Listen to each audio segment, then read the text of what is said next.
The Office of the Inspector General Philadelphia is a watchdog group for the city's taxpayers. It exists to boost public confidence in city government by rooting out corruption, fraud, misconduct, waste, and mismanagement. The office traces its roots back 30 years to a time when Mayor W. Wilson Goode Sr., reacting to a municipal corruption scheme that led to the indictment of 28 people, created the office.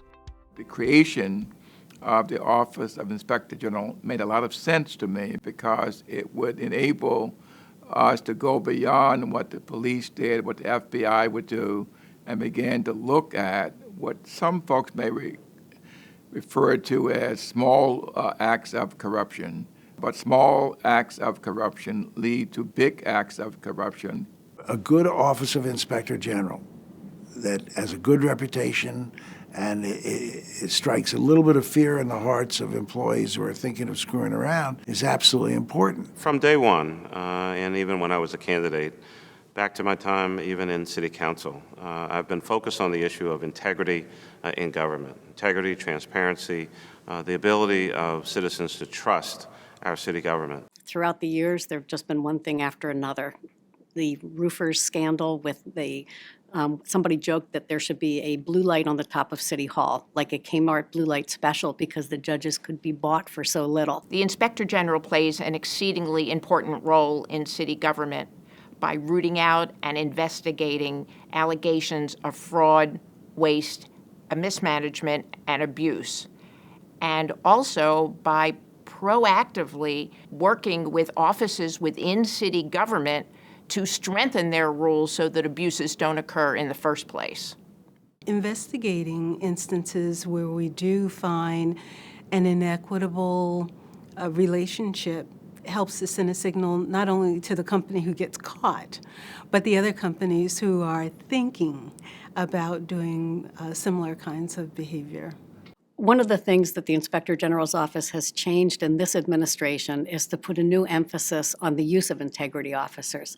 They are in every department and they have regular jobs within their department, but they have a secondary job, which is to report to the Inspector General's office and assist us in significant cases, to assist us in describing how a department works with the databases that are used within the departments.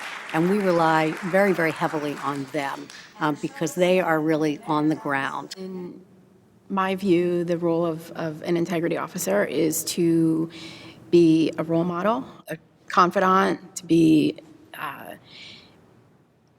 trustworthy, and to be there for your department.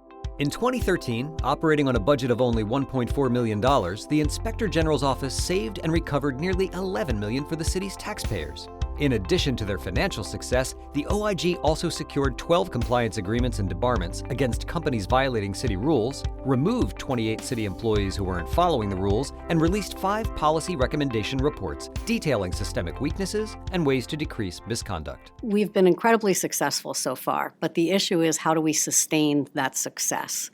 In most big cities, an Inspector General's office is independent, whereas we are part of the executive branch. That means that a new mayor could come in and eliminate the office with a stroke of the pen. Legislation that I've introduced in council is to make the IG a permanent and independent agency. The mayor appointed the IG, as other mayors have done, and I think that having that permanency with some overlapping term makes sense. I think it's an important office. Let me change it. I think it's the critical office, an essential office. I am 1,000% in support of a truly independent Inspector General. Should change the Home Rule Charter to allow for that, and we need to move forward.